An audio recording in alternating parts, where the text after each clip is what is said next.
Bismillahirrahmanirrahim. Alhamdulillahirabbil alamin wassalatu wassalamu ala asyrafil anbiya'i wal mursalin wa ala alihi washabihi ajma'in. Nahmaduhu wa nasta'inuhu wa nastaghfiruhu wa na'udzu billahi min syururi anfusina wa min sayyiati a'malina may yahdihillahu fala mudhillalah wa may yudlilhu fala hadiyalah. Allahumma salli wa sallim ala sayyidina Muhammad wa ala alihi wa sahbihi ajma'in. Amma ba'd. Assalamualaikum warahmatullahi wabarakatuh kepada student cikgu 2AF. Assalamualaikum Emilia Safirah. Respon sikit, nak dengar suara. Waalaikumsalam. Alhamdulillah. Assalamualaikum warahmatullahi wabarakatuh. Ummi Maisarah. Waalaikumsalam warahmatullahi wabarakatuh, cikgu. Alhamdulillah. Okey, cikgu masih lagi tak kenal kamu semua sebab cikgu baru ambil alih kelas sejarah ni. Dan cikgu pun tak pernah mengajar sejarah semasa awak tingkatan 1 kan. Okey, tapi tak apalah. Baik. Okey, marilah sama-sama kita panjatkan kesyukuran Alhamdulillah kepada Allah SWT. Segala puji baginya kerana hari ini masih lagi kita diberikan nafas untuk hidup di dunia ini dan melaksanakan segala perintah Allah dan juga Rasulnya. Okey, Alhamdulillah yang itu. Baik. Okey, seterusnya pagi ini kita akan sambung pelajaran kita. Okey, sambung pelajaran kita pelajaran yang lalu. Kalau tak silap cikgu, kita sudah sampai kemunculan kewujudan kerajaan alam Melayu. Okey, betul tak? Cuba tolong sahkan, sesiapa tolong sahkan. Kita dah bincang sehingga topik 1.2 kewujudan kerajaan alam Melayu. Betul ke? Betul, cikgu. Okey, buku teks muka surat 8 Alright. Baik. Okey, kita imbas kembali Kita imbas kembali sebelum kita masuk topik yang baru 1.3. Jadi buku teks anda sila rujuk muka surat 8. Imbas kembali secara ringkas. Okey, cikgu kongsikan paparan buku teks, paparan slide pelajaran di skrin anda. Tunggu sebentar.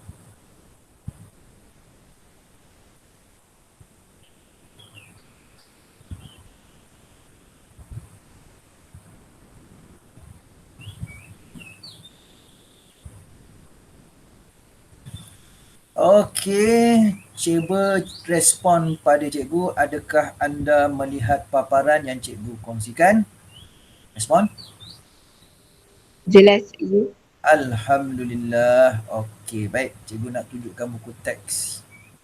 Okey, sekejap Okey, baik. Okey, student, imbas kembali. Okey, pelajaran yang lalu, kalau tak silap cikgu hari Isnin. Okey, hari Isnin yang lalu, iaitu kita belajar kewujudan kerajaan alam Melayu dan kita telah, cikgu dah rekod pengajaran Isnin lalu. Tetapi malangnya, tak ada rezeki apabila cikgu sunting semula video tersebut, banyak gangguan bunyi bising.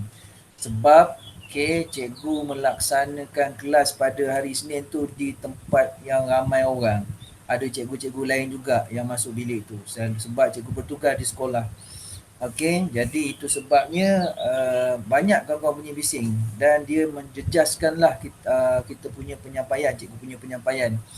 Jadi cikgu telah gantikannya dengan rangkaman pengajaran yang sama tingkatan 2AB. Jadi awak tengoklah 2AB tu dia tak ada gangguan bunyi bising. Baik, hari ini insya-Allah tak ada gangguan bunyi bising Okey, baik. Baik, imbas kembali kewujudan kerajaan alam Melayu. Kita telah belajar dalam bahagian pengenalan bab 1 iaitu senarai kerajaan alam Melayu. Okey, dia muncul seawal abad yang pertama bermula dengan kerajaan Funan sehinggalah kerajaan Gangga Negara. Okey, jadi pelajar-pelajar kerajaan alam Melayu ni bermula daripada perkampungan nelayan. ingat perkampungan nelayan, iaitu pertempatan kecil. Kemudian perkampungan nelayan ni berkembang menjadi satu lagi, berkembang menjadi bandar lah apabila masyarakatnya bertambah. Apabila nelayan ni dulunya menangkap ikan, nelayan juga akhirnya terlibat dalam kegiatan perdagangan. Memperdagangkan hasil buminya ke pedagang tempatan dan juga pedagang-pedagang luar. Akhirnya kawasan kampung itu dia berkembang menjadi bandar-bandar. Kemudian apabila masyarakat dah ramai, perlu ada sistem pemerintahan, perlu ada undang-undang untuk mengawal masyarakat dan juga mentadbir masyarakat yang sangat-sangat ramai. Maka muncullah kerajaan. Muncullah kerajaan. Oleh kerana adanya kegiatan perdagangan, maka pelabuhan pun dibina untuk tujuan tersebut. Jadi muncullah kerajaan Melayu yang pertama. Jadi inilah dia kita belajar kerajaan Punan, kerajaan Champa, kerajaan Sriwijaya, kerajaan Angkor dan juga kerajaan Majapahit. Baik, kelima-lima kerajaan ini adalah kerajaan awal yang luar daripada Malaysia lah, luar daripada Malaysia.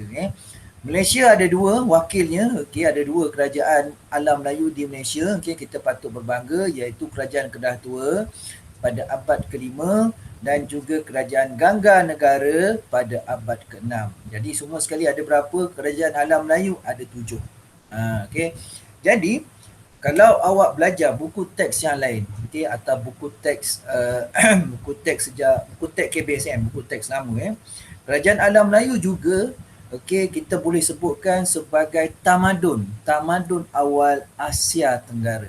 Kenapa kerajaan alam Melayu kita juga boleh panggilkan sebagai tamadun? Semua tamadun ni, kerajaan alam Melayu ni tamadun awal Asia Tenggara sebab adanya pemerintahan, adanya susun lapis masyarakat, adanya agama dan kepercayaan, adanya sistem bahasa, adanya budaya, adanya pengkhususan pekerjaan. Jadi semua tu membentuk kepada satu sistem tamadun. Baik, settle yang tu. Dan kita juga cikgu juga memberi tugasan kepada anda, iaitu mengapakah kerajaan awal di alam Melayu muncul di lembah sungai. Jadi terima kasih kepada pelajar yang hantar tugasan tersebut. Baik, cikgu nak respon.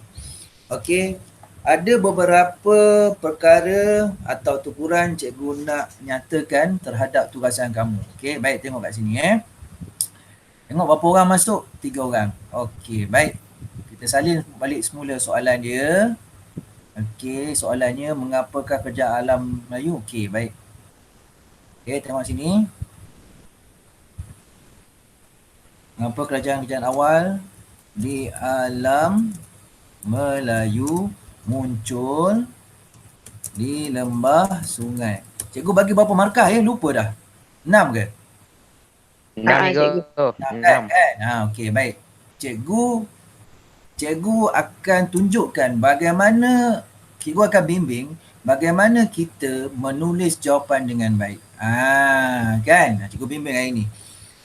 Baik, cikgu besarkan sikit dia punya saiz tulisan kepada 14. Sebentar cikgu setting bagi awak jelas tengok Baik. Jadi cikgu tulis kat sini markah dia. Markah dia adalah 6 markah. So, bagaimanakah kita nak jawab soalan ini berdasarkan peruntukan 6 markah? Apakah kriteria jawapan 6 markah? Cikgu bimbing. Baik. Mengapakah kerajaan awal di alam Melayu muncul di lembah sungai? So, kita kena fahamkan soalan. So, soalan ni mengapakah merujuk kepada cikgu bagi highlight kan warna kuning. Mana highlighter pen ni? Sekejap. Highlighter. Mengapakah merujuk kepada sebab-sebab? Ni merujuk kepada sebab-sebab. Sekejap, sebentar. Okey, mengapakah ni merujuk kepada sebab-sebab. Cikgu pilih pen sekejap. Okey, warna apa Warna hijau lah. Baik. Baik, mengapa ni? Kan? Okey. Mengapakah ni? Mengapakah ni? Okey. Merujuk kepada okey.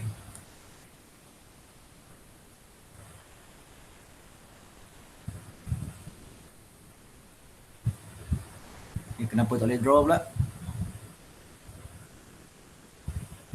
Okey, boleh pun. Mengapakah ni merujuk kepada sebab sebab-sebab. Okey.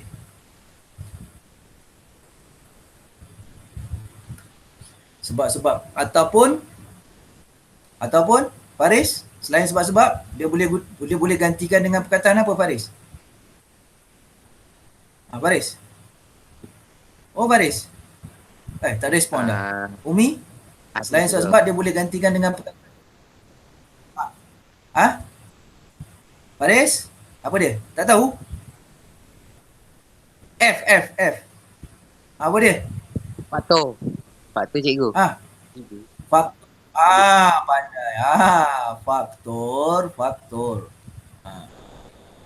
Sama je faktor. Ada lagi pelajar nak masuk. Cikgu accept dulu. Nabiha Najwa. Sebab-sebab atau faktor-faktor atau mengapakah. Soalan tukar. Jelaskan sebab-sebab kerajaan awal di alam Melayu muncul di lembah sungai. Sama je jawapannya. Ataupun jelaskan faktor-faktor kerajaan awal di alam Melayu muncul di lembah sungai. Jawapan pun sama. Baik. Seterusnya bagaimana kita nak jawab soalan ni? So, sekarang ni cikgu bagi tips bagaimana kita nak jawab. Yang pertama, kita sudah ada pengetahuan sejarah. Iaitu yang kita telah belajar. Baru-baru ni kemunculan kerajaan awal. So, anda perlu masukkan diri anda dalam situasi soalan. So, kena tanya pada diri sendiri, mengapa kerajaan awal Melayu ni muncul di lembah sungai? Kenapa lembah sungai? Kenapa tak tempat lain? Kenapa tak atas gunung? Kenapa tak atas bukit? Kenapa tak dalam gua? Kenapa tak tengah-tengah hutan? Kenapa perlu pilih sungai? Cikgu pun dah tengok jawapan anda sepintas lalu. Ada jawapan, mostly kebanyakan jawapan awak ataupun isi awak bagi pada cikgu semuanya betul. Tetapi cara awak menyampaikan jawapan perlu diperbaiki. Baik. Contoh cikgu ada tengok jawapan awak. Ada pelajar tulis bekalan bekalan air. Bukan, sorry. Cikgu padam dulu. Ada pelajar tulis bekalan air pun betul, tak ada masalah pun. Ada pelajar tulis sumber air lah. Sumber air. Ni dia. Kita buat rangka jawapan dulu. Rangka jawapan.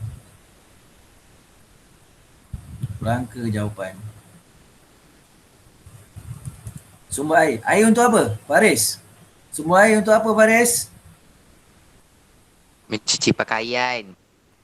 Mencuci pakaian. Sumber air untuk kehidupan seharian kan? Kehidupan seharian.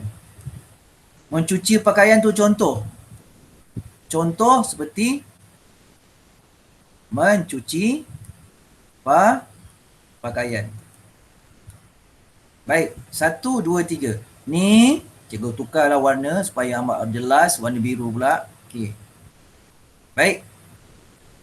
Ni sumber air ni adalah fakta atau isi. Ni huraian.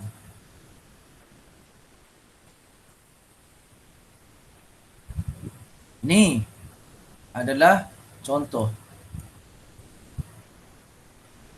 Fakta, huraian, Contoh, fakta huraian contoh. Awak dah dapat 3 kat sini. 1, 2, 3. 1 fakta, 1 markah, 1 huraian, 1 markah, 1 contoh, okey, 1 markah. Contoh banyak, 1 markah saja.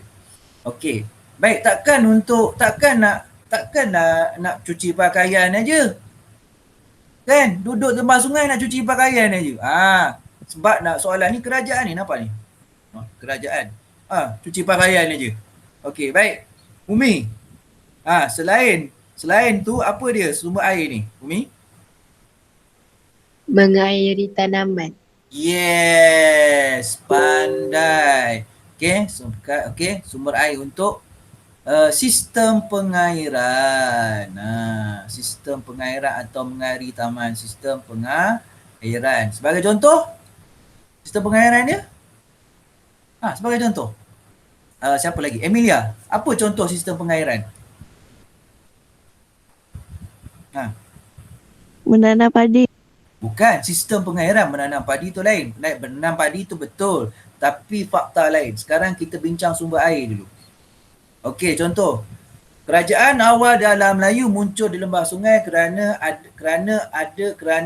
terdapatnya sumber air untuk mengairi tanaman-tanaman. Okey, sumber air itu contoh mengairi tanaman. Guna apa kita nak mengairi tanaman ni, Emilia? Kita nak guna apa? Itulah contoh. Guna apa? Sistem pengairannya. Apakah sistem pengairannya? Siapa lagi? Siapa lagi dalam talian ni? Ni. Nabiha Najwa.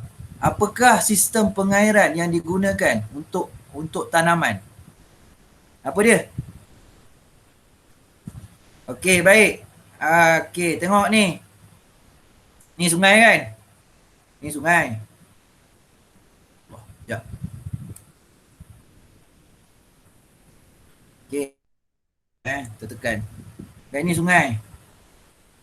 Okey. Ni kawasan pertanian. Ni kawasan pertanian. Okey.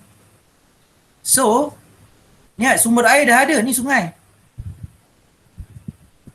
Sumber air dah ada, sungai ni. So, bagaimana kita nak mengairi tanaman ni? Tanaman ni akan mati kalau tak ada air. Okey, tapi macam mana ni? Kita kena bangunkan sistem pengairan. Apa dia? Ni apa nama dia? Ni. Ini apa nama dia? Apa nama dia pelajar-pelajar? Umi? Tahu? Umi? Pipe ke cikgu? Pipe. Sikit je lagi. Sikit je lagi. Okey, pipe. Okey. Okey dah tu. Sikit je lagi. Okey, Nabia? Macam mana? Sistem perpaipan. Faris kata. Okey, baik. Okey, tengok balik semula. Jawapannya ialah apa dia? Student? T-E-R? Terusan. Yes, terusan. Okey, baik. Pelajar-pelajar, sistem perpaipan tu betul tetapi untuk zaman moden. Okey, pada zaman kerajaan alam Melayu kita tak guna sistem perpaipan sebab teknologi itu masih belum ada. Okey, kita guna long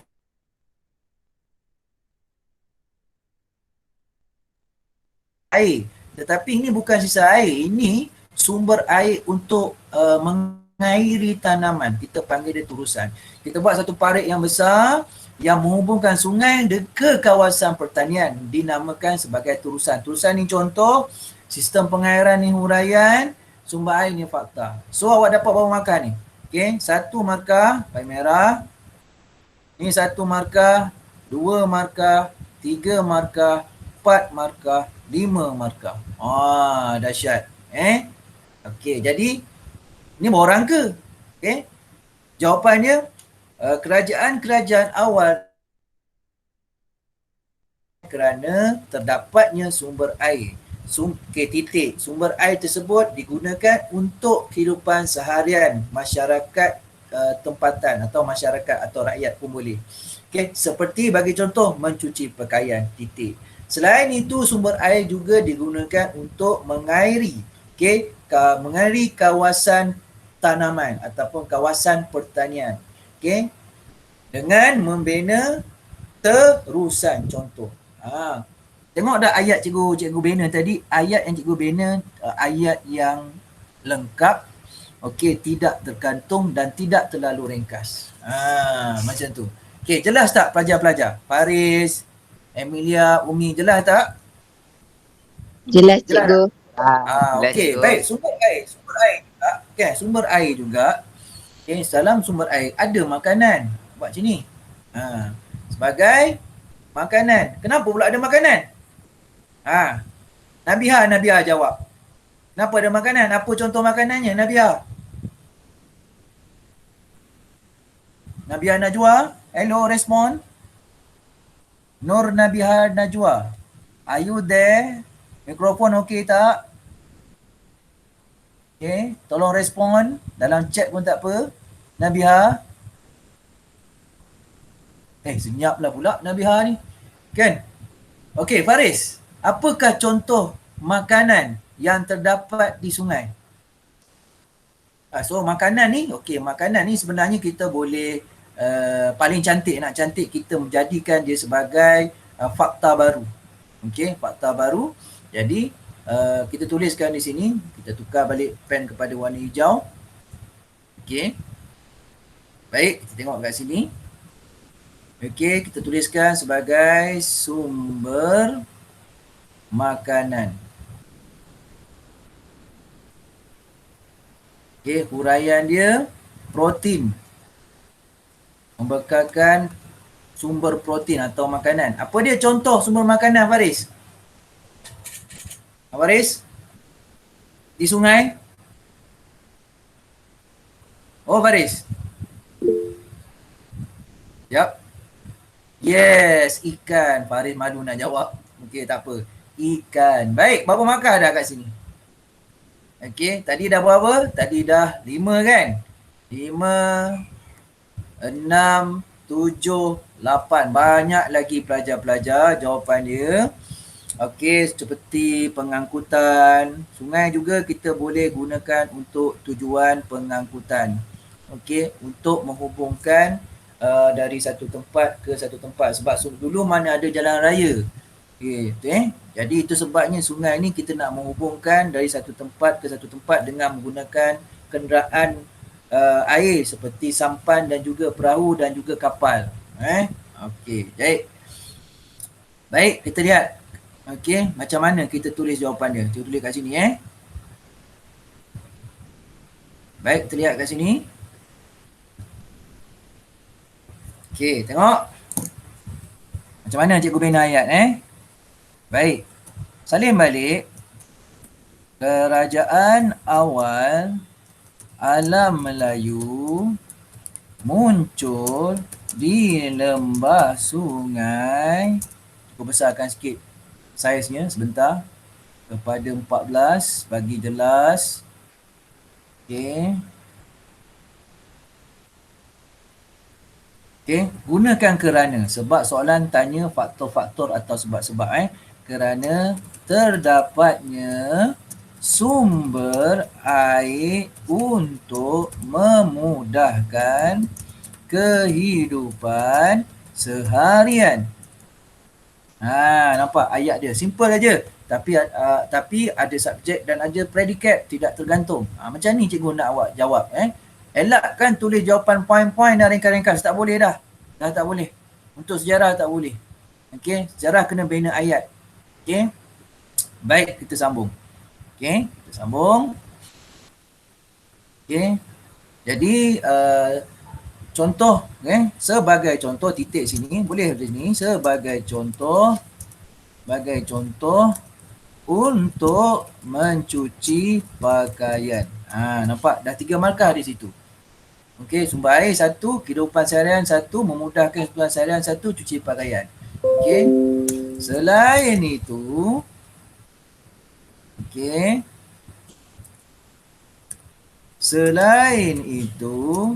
Sumber air juga digunakan untuk mengairi, mengairi kawasan pertanian. Jadi apa dia? Dengan contoh dengan menggunakan terusan. Dah dapat banyak dah markah kat situ. Apabila kita nak ceritakan, kita nak uraikan fakta baru, eloklah kita mulakan dengan perenggan baru. Begitu. So, apa tadi? Seterusnya, gunakan penanda wacana yang sesuai seterusnya. Hal ini demikian kerana, justru, walau bagaimanapun, gunakan penanda wacana yang sesuai. Seterusnya, sungai juga membekalkan sumber makanan iaitu protein. Sumber makanan iaitu bekalan protein yang boleh diperolehi melalui penangkapan ikan. Ikan itulah.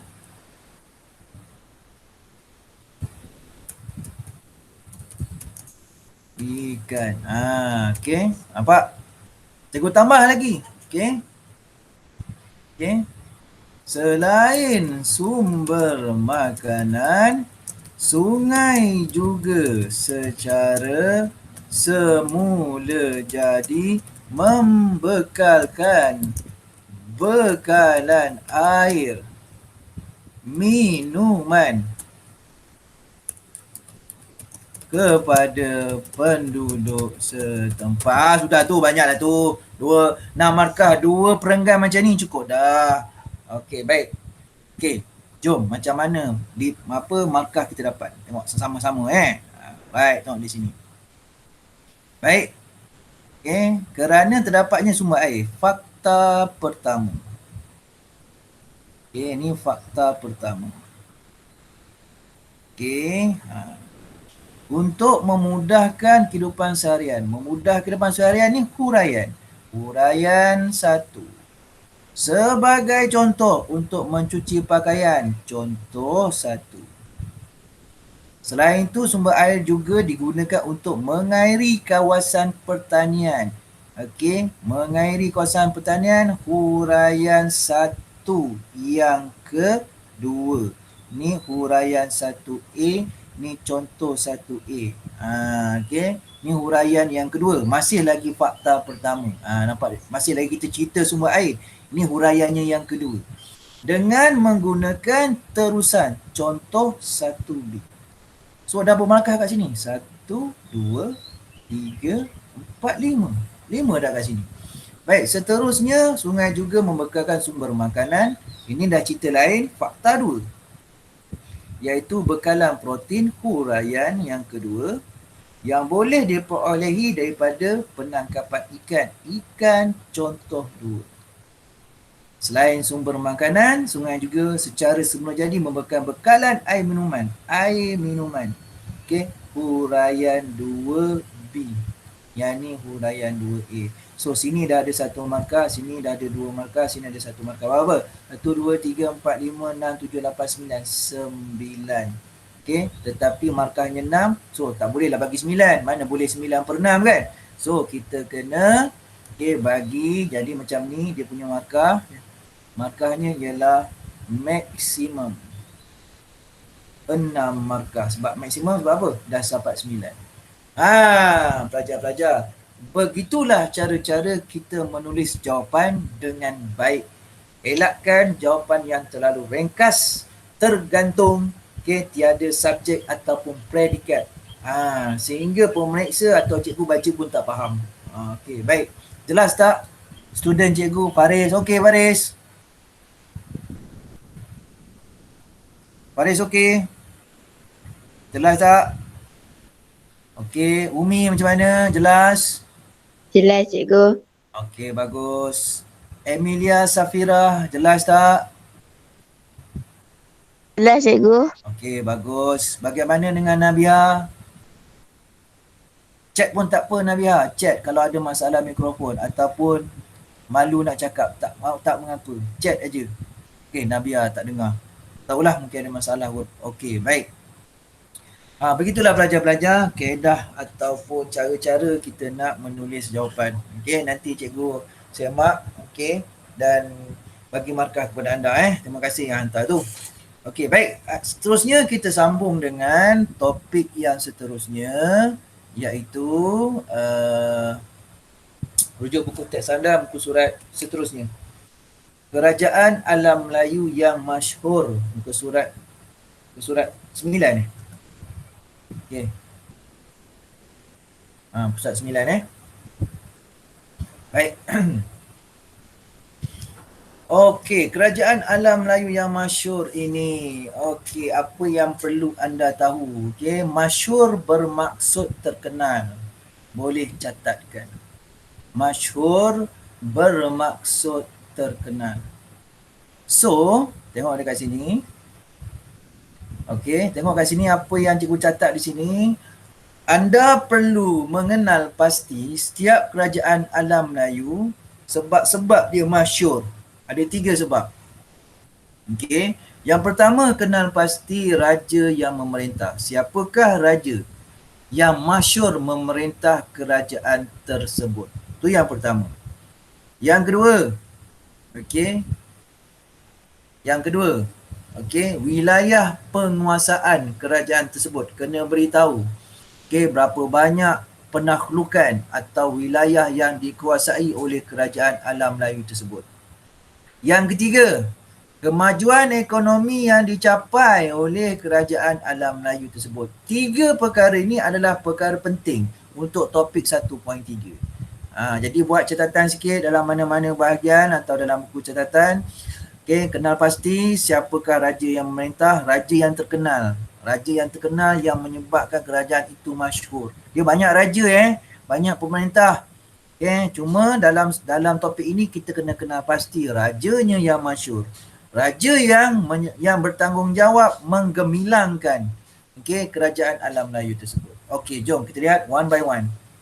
Yang pertama. Okey, Kerajaan Funan. Yang ni awak baca saja. Tak boleh dah tak tahu, tapi baca saja. Baca saja secara go through. Dia kena tahulah. Okey, yang penting di sini kemasyhuran ni. Di sini. Baik. Kerajaan Funan masyhur semasa diperintah oleh Fan Shih-man. Jadi inilah raja yang terkenal. Highlightkan. Highlightkan. Baik. Beliau telah meluaskan kuasa ke Sungai Mekong hingga Teluk Cam Ranh di sebelah timur. Ini adalah wilayah penguasaan. Seterusnya, beliau juga menguasai selatan Myanmar dan juga segenting Kedah. Catatkan, highlightkan macam cikgu buat ni. Ini adalah wilayah penguasaan. Check. Nombor 2 selesai. Nombor 3, pencapaian atau kemajuan dalam ekonomi. Okey, kejayaan Fan Shih-man menguasai wilayah tersebut yang cikgu sebutkan tadi, yang awak highlightkan tadi, menyebabkan Funan menguasai jalan perdagangan utama antara timur dan barat. Kenapa dicakap antara timur dan barat? Okey, kita kembali kepada peta. Ini peta ini Funan di sini.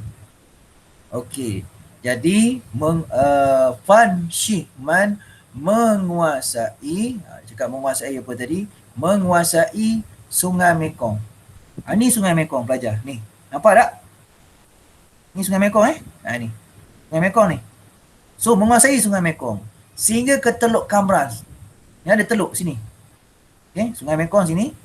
Sungai Mekong kan turun daripada daratan menuju ke laut. Jadi sini ada Teluk Cam Ranh. So Sungai Mekong ni dikuasai oleh Funan sehingga ke selatan Myanmar. Sampai sini Ni selatan Myanmar. Myanmar sini. Okey, selatan Myanmar. Myanmar sini, segenting Kedah sini. Di tengah-tengah Thailand adalah segenting Kedah. Okey, jadi luas. Ni barat, kawasan barat, sini kawasan timur. So, timur dan barat Funan menguasai kawasan tersebut, menyebabkan Funan menjadi pusat perdagangan utama di alam Melayu. Itulah dia 3 sebab kemasyhuran kerajaan Yunan. Jelas pelajar-pelajar? Respon? Jelas. Jelas. Macam mana dengan Umi? Okey? Okey cikgu. Okey, baik. Ada pelajar tanya cikgu. Cikgu, nama pun kerajaan Melayu, kenapa pemerintahnya nama macam Cina? Parsiman lah kan? Macam-macam lah nama ni. Okey, baik. Macam ni sebenarnya.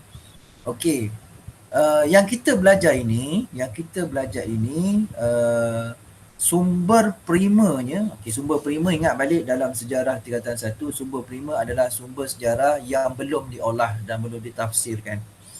Jadi, kerajaan awal alam Melayu ni pernah dicatatkan oleh pengembara-pengembara dari negara Cina yang datang berdagang, yang datang mengembara ke alam Melayu pada ketika itu, dia catat dalam catatan pelayarannya. Jadi oleh kerana ahli pelayaran tu Cina, so dia punya tulisan pun akan tulis Cina. Itu sebabnya, okey, dalam buku sejarah awak lihat ni, Fan Shiman ni adalah catatan daripada sejarah Cina, ahli pelayaran Cina itu, sebab nama Fan Shiman. Okey. Baik, itu sebabnya macam tu. Dia ada nama Melayu dia sebenarnya. Okey, tapi tak apa, sebab buku catatan sejarah Cina tu menjadi sandaran utama. Sebab itulah sumber prima. Itulah satu-satunya buku yang menceritakan ataupun naskah ataupun sumber prima yang menceritakan tentang kegemilangan kerajaan awal alam Melayu. Okey, baik. Okey, baik, kita lihat. Okey, ada satu soalan kebat di sini. Mengapakah golongan Brahmin penting dalam pemerintahan kerajaan Yunan? Siapakah Brahmin? Okey, boleh buat catatan. Brahmin ni adalah individu yang mahir ataupun arif ataupun cerdik pandai dalam bidang keagamaan. Okey. Orang yang mahir atau arif atau pandai dalam selok-belok keagamaan Hindu ataupun Buddha. Boleh buat catatan. Okey. Okey. Soalannya, mengapa golongan ini penting dalam pemerintahan kerajaan Yunan? Okey, yang pertama, Brahmin ni akan memberikan nasihat kepada pemerintah. Okey. Pemerintahnya untuk menjalankan pentadbiran dan juga pemerintahan, sebab dia adalah ketua, dia adalah penasihat agama kepada raja tu. Okey. Dan yang kedua, Brahmin ni lah yang akan mengotai upacara pertabalan raja baru. Dia lah yang baca ciri ni doa dalam agama Hindu dan Buddha. Dia lah baca. Okey, semasa pertabalan raja, okey, raja baru tu, dia akan baca. Dia memimpin upacara tersebut. So golongan Brahmin penting. Okay, raja akan minta nasihat pada Brahmin untuk menjalankan pentadbiran. Okay, sebab Brahmin ni dia arif dalam selok-belok agama. Okay, dia minta lah pandangannya. Okay, baik, kita lihat kerajaan yang kedua, iaitu kerajaan Champa. Okay, terus kepada kemasyhuran. Yang ini awak baca saja. Okey. Baca saja. Kat sini ada sudut tahukah anda kerajaan Dai Viet merujuk kawasan utara Vietnam hari ini. Okey, kerajaan Champa, kita lihat di mana lokasi kerajaan Champa di sini. Champa di sini. So Dai Viet di atas lagi. Sini Dai Viet, dia berhampiran dengan negara China. Okey. Alright, kita teruskan. Okey, tengok kemasyhurannya. Okey, raja yang masyhur ialah Chi Bong Nga. Highlight kan? Wilayah penguasaannya meluaskan Empire Champa ke wilayah Dai Viet hingga ke lembah Sungai Merah. Ini wilayah penguasaannya. Kemudian, Cibongan juga berjaya membunuh Raja Dai Viet iaitu Raja Tran Du Tong. Okay. Sehingga kan beliau mendapat pengiktirafan daripada dinasti Ming. Dinasti Ming merujuk kepada tamadun Cina pada ketika itu. Pemerintahan beraja. Okey, di negara China, iaitu daripada keturunan Ming, sebab namanya dinasti Ming. Jadi itulah pelajar sekalian, dekat sini kemasyhuran ni tidaklah menceritakan kemajuan ekonomi kerajaan Champa, tapi tidak bermaksud Champa tidak ada kemajuan ekonomi, ada. Okey, ada. Sebab ingat kita belajar topik yang lalu 1.2, ada pelabuhan. Maksudnya ada kegiatan perdagangan. So, jadi kita boleh anggap bahawa kemajuan ekonomi kerajaan Campak adalah kegiatan perdagangan. Kegiatan perdagangan. Jadi itulah dia. Okey, baik, kita teruskan dengan kerajaan yang ketiga, Sriwijaya, terletak di Sumatera. Okey. Sumatera. Tak di Sumatera, Palembang, Sumatera. Baik, kita lihat yang ni baca saja. Okey, baik, kemasyhurannya Raja Sangramadanan Jaya, susah nak sebut tapi macam itulah sebutannya, Sangramadanan Jaya. Okey, wilayah penguasaan menakluk Sumatera, Selatan Myanmar, Tanah Melayu, segenting Perak dan menyebabkan Sriwijaya menguasai jalan laut antarabangsa iaitu Selat Melaka dan Selat Sunda. Okey. Dan seterusnya menjadi kuasa perdagangan utama di alam Melayu. Nampak ni kemajuan ekonominya. Okey, yang ni wilayah penguasaannya, yang ni raja yang memerintah. Okey.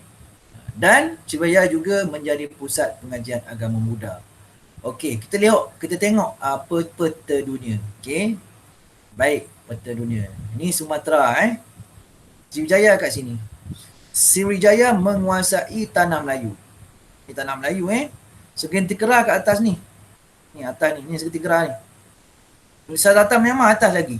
Atas lagi kat sini, tak nampak ni. So Selat Melaka dengan Selat Sunda okey, berjaya ditakhluki oleh Sriwijaya. Secara automatik lah Selat Melaka, jalan laut pun dia kuasai. Menyebabkan Sriwijaya muncul sebagai pusat perdagangan utama di alam Melayu. Okey, setakat ni jelas pelajar-pelajar? Setakat ni jelas? Jelas cikgu. Okey, baik. Sekarang ni untuk bagus Faris. Okey, cuba pula untuk kerajaan Angkor. Okey, lihat kerajaan Angkor buku teks masing-masing. Okey, cikgu awak pula yang menentukan, mengenal pasti siapakah raja yang masyhur. Okey. Wilayah penguasaannya dan juga kemajuan ekonomi. Okey. Baik, cikgu bagi masa 2 minit. Cikgu akan tanya secara rawak 2 minit dari sekarang. Okey, kena pasti raja yang memerintah, siapa dia? Kedua, wilayah penguasaan. Yang ketiga, kemajuan ekonomi. 3 faktor yang menyebabkan kerajaan itu masyhur atau terkenal. Okey, 2 minit dari sekarang.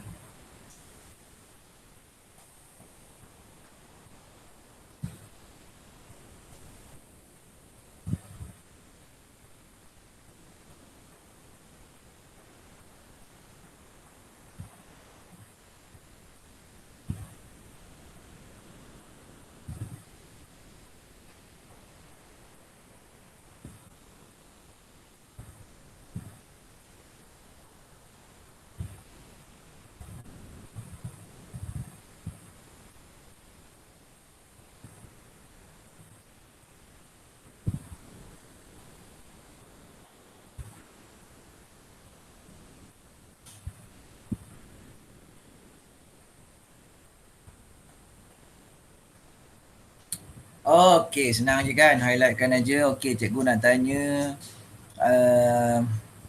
Emilia, respon Emilia. Ya cikgu. Siapakah raja yang memerintah? Nyatakan Emilia. Sila nyatakan raja yang memerintah. Raja yang masyhur. Siapa nama dia? Suryanarmada. Relax. Okey, siapa dia? Siapa dia? Surya apa? Suryavarman. Suryavarman tu? Tu apa sebelah dia tu? Apa ni? Dah cikgu. Tak tahu. Baik, ini huruf Roman. Merujuk kepada 2. Ni 2 ni. Surya Varman yang kedua. Bagus Emilia. Baik, Umi. Hello Umi. Ya, cikgu. Okey Umi. Selain daripada Surya Varman, ada satu lagi raja yang menyebabkan kerajaan tersebut masyhur. Siapakah raja tersebut? Umi, silakan. Beritahu. Jayavarman. Okey tak Umi? Okey. Tak dengar lah Umi. Mikrofon awak ni dah buka tapi bila awak bersuara tak dengar. Kejap. Okey, sekali lagi Umi. Jayavarman. Bagus, minta maaf cikgu punya speaker tu dia kena ketuk sikit baru bunyi semula. Okey, betul Jayavarman? Jayavarman yang ke-567. Jayavarman ke-7. Bagus. Baik, Faris. Bagaimana dengan wilayah penguasaannya Faris? Beritahu cikgu.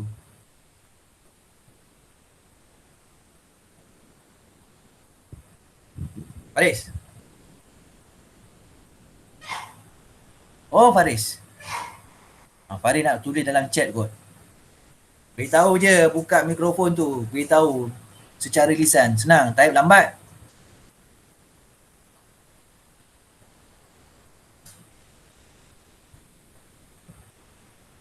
Yes, Faris.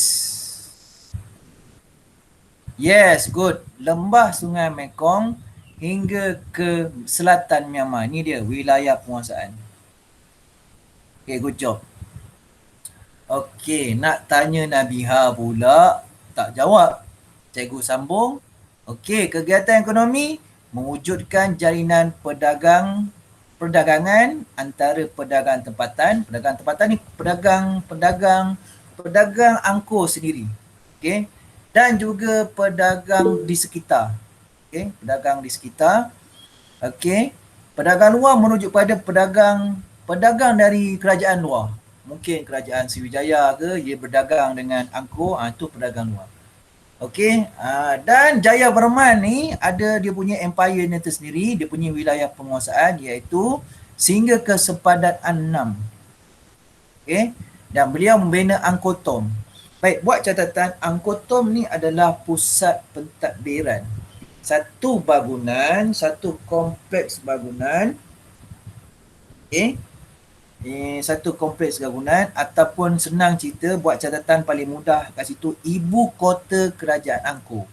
Dia dah membina Angkor Thom tu, dia jadikan ibu kota Angkor Thom dan mendirikan 102 buah hospital. Alright, itulah kerajaan Angkor. Alright, betul. Okey. Baik. Okey, masa pun hampir tamat. Okey, tugas anda selepas ni mudah. Okey. Untuk kelas akan datang, cikgu nak anda kenal pasti perkara sebab yang sama, 3 sebab itu tadi untuk kerajaan Majapahit, kerajaan Kedah Tua dan juga kerajaan Gangga Negara. Okey? Gangga Negara. Boleh pelajar-pelajar? Boleh tak? Boleh Boleh, cikgu. Untuk next class kita kalau ikut jadual baru ni ialah pada Isnin. Kita setiap hari Isnin dan setiap hari Khamis. Seminggu kita ada 2 jam 1 jam Isnin, 1 jam Khamis. Okey, baik, itu sajalah untuk pengajaran cikgu. Jadi simple saja tugasan yang pula awak buat, highlightkan saja atau kenal pasti. Okey, raja yang memerintah, raja yang masyhur yang memerintah, wilayah penguasaannya dan juga kemajuan ekonomi kerajaan tersebut. Okey, baik. Sebelum cikgu tangguhkan kelas kita, ada tak sebarang soalan pelajar-pelajar? Ada tak sebarang soalan? Ada? Kalau ada, tanya. Tanya cikgu. Ada tak? Respon. Kalau tak ada, cakap tak ada. Jangan biarkan cikgu tertunggu-tunggu. Bagus. Pelajar-pelajar, tujuan cikgu gunakan Google Meet ini untuk kita berinteraksi. Kan? Berinteraksi dengan lebih dinamik. Okay? Kalau tak ada guna cikgu guna Google Meet ni. Okay? Jadi, awak dah join kelas ni pun 4 orang ni sebenarnya dah cukup dah cukup bagus dah. Okey, cikgu pun ucap syukur alhamdulillah walaupun 4 orang daripada 20. 20 apa? 27 ke 26? Daripada 27 ke 26 orang murid. Okey, tingkatan 26 pun cikgu. 26 kan. Cikgu pun baru take over ni kan. Tak ingat lagi. Kenal awak pun tak lagi. Okey. Nanti kita jumpalah bersemuka ni. Lambat lagi. Kan? Bila? Bila kita bersemuka? Cikgu pun dah lupa dah. Bulan 4 tak? Kan? Betul? Betul kan? Bulan 4 Betul cikgu. kan? Bulan 4 kan? Tapi cikgu lupa hari bulannya bila. Okey, begini cikgu nak beritahu satu keadaan. Okey, baik. Bermula 16 hari bulan Mac. Okey, sehinggalah awal bulan 4. Okey, lebih kurang dalam 8 hari bulan 4 tu cikgu terlibat dengan cikgu ada urusan rasmi kerajaan melibatkan SPM daripada 16 bulan 3 sehingga 8 hari bulan 4. Okey, tugasan ni, kerja ni cikgu tak boleh elak. Memang tak boleh elak. Jadi cikgu kena kerja sebab ini tugasan rasmi kerajaan lah yang berkaitan dengan SPM. Cikgu kena buatlah benda ni. Okey, jadi sehubungan itu mungkin dia akan menjejaskan sedikit kita punya pelajaran di situ. Okay, awak ada satu lompang masa yang cikgu tak ada di situ. Cikgu tak boleh nak mengajar. Cikgu kena tumpukan kerja-kerja SPM supaya keputusan SPM 2020 ni dapat dikeluarkan pada masa yang ditetapkan. Kalau tak nanti susah. Okey, susah nanti. Awak punya abang-abang awak tu tak ada keputusan pula. Okey. Jadi insya-Allah cikgu cubalah sedaya upaya. Okey, cikgu rakam dulu video-video. Cikgu rakam dulu Google Meet ni lebih awal. Lepas tu cikgu upload ke dalam YouTube dan awak tengok. Okey, walaupun cikgu tak ada, cikgu bagi link-link dia. Kalau cikgu sempat buat macam tu lah. Apapun sekarang ni kita stick to the plan, ikutlah jadual waktu setiap hari Isnin dan juga hari Khamis. Kalau tak ada apa-apa soalan, kita tangguhkan dulu kelas kita hari ni dengan tasbih Al-Kifarah dan surah Al-As. Bismillahirrahmanirrahim. Wal-As innal insana lafi khusr. الذين آمنوا وعملوا الصالحات وتواصوا بالحق وتواصوا بالصبر سبحان الله وبحمدك أشهد أن لا إله إلا أنت أستغفرك وأتوب إليك وصلى الله على سيدنا محمد وعلى آله وصحبه أجمعين والحمد لله رب العالمين. Assalamualaikum warahmatullahi wabarakatuh. Wallahu a'lam. Jumpa lagi. Bye.